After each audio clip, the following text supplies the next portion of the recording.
Jadi ada beberapa poin-poin penting yang harus dicatat. Kenapa di ijazah Joko Widodo tidak tertulis jurusan?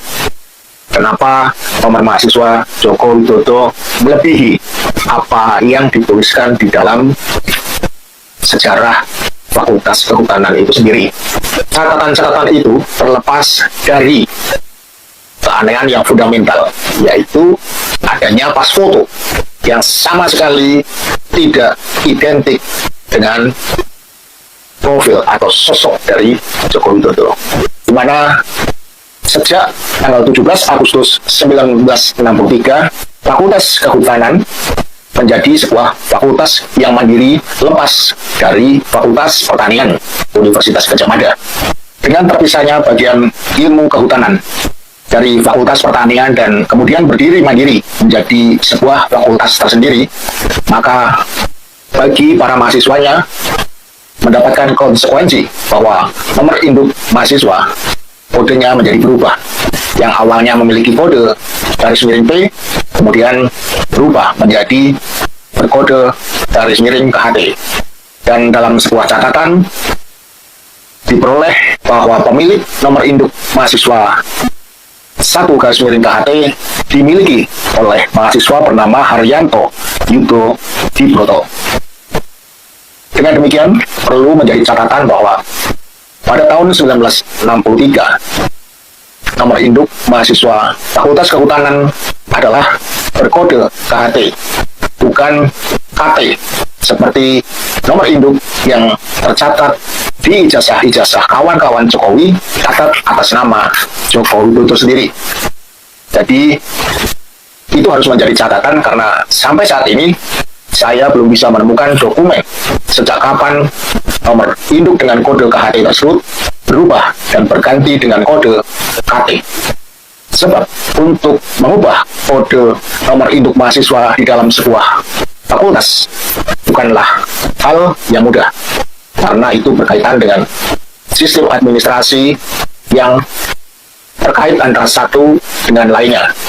Seperti pada sistem administrasi di perbankan, saat mahasiswa melakukan registrasi ulang dan membayar SPP, dan juga terkait dengan sistem administrasi di fakultas itu sendiri, dan juga terkait dengan sistem administrasi di perpustakaan saat mahasiswa melakukan pinjaman buku-buku kuliahnya. Baiklah, dan ada yang perlu dicatat lagi bahwa sejak tahun 1962 sampai dengan bertahan pada tahun 1994, jumlah mahasiswa di Fakultas Kehutanan hanya berkisar 100 mahasiswa lebih sedikit. Perlu betul-betul menjadi perhatian.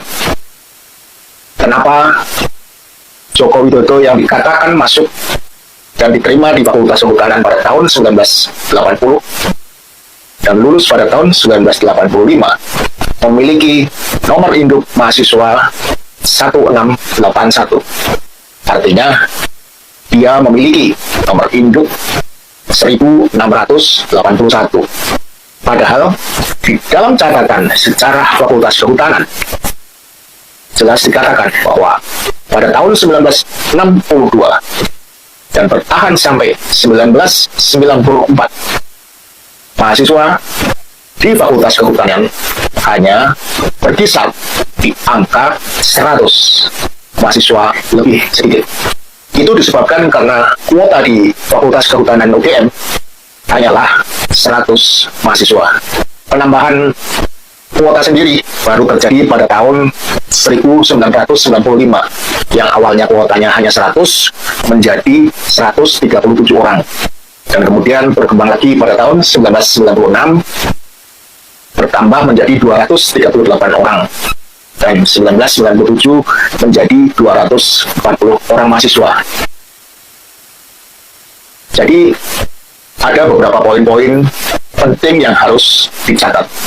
Kenapa di ijazah Joko Widodo tidak tertulis jurusan? Kenapa nomor mahasiswa Joko Widodo? Ya, teman-teman, selamat datang kembali dengan saya di channel ini. Di sebuah cuplikan video yang barusan kita tonton ini, yaitu mengenai dugaan ijazah palsu dari Presiden yang ketujuh, yaitu Joko Widodo. Nah, dalam hal ini teman-teman, ada banyak sekali yang menjadi tanggapan ataupun komentar para netizen-netizen dalam menanggapi video yang barusan kita tonton ini. Nah, di sini ada yang mengatakan itu semoga semua hukum bisa adil. Apabila hukum kok tidak adil, itu bukan hukum yang di tengah. Tangkap semua termul-termul termasuk Peradi yang membela dokumen palsu.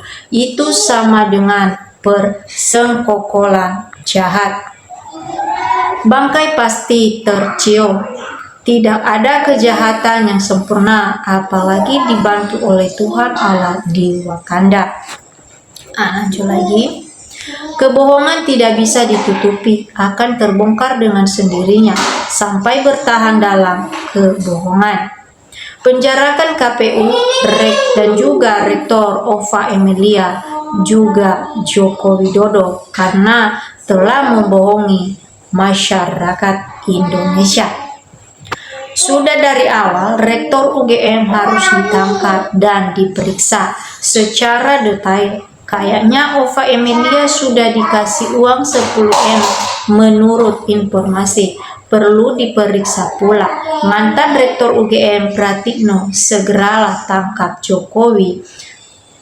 Sengaja mau menghancurkan demokrasi dan hukum di negara Indonesia.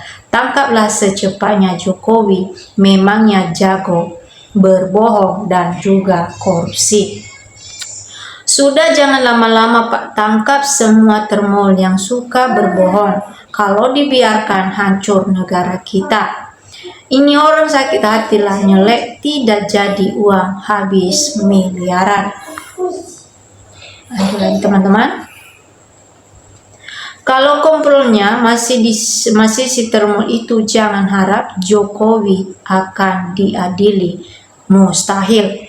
Ibu Rektor Ova Emilia, semoga jangan ikut-ikutan jadi pembohong. Jadilah orang yang ikut memperbaiki bangsa dan negara ini. Negara ini sedang menangis, Ibu Rektor.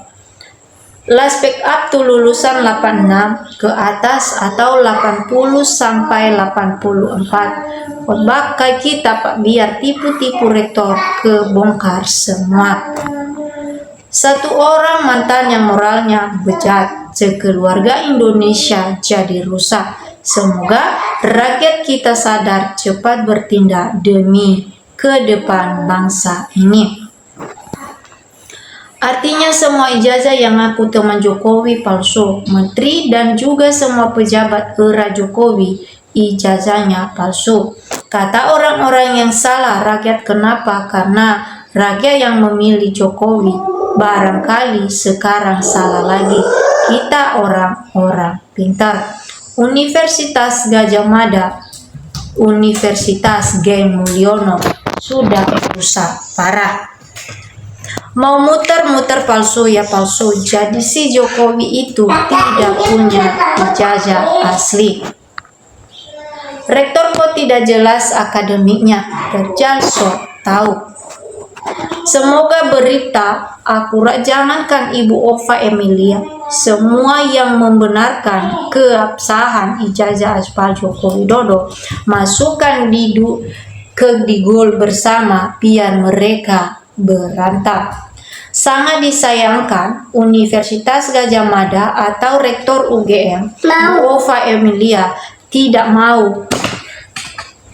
mau mendengar saran dari masyarakat luas atau netizen. Bukan sedari dulu UGM terkait ijazah Jokowi yang banyak diragukan, justru nyatanya melindungi kebohongannya.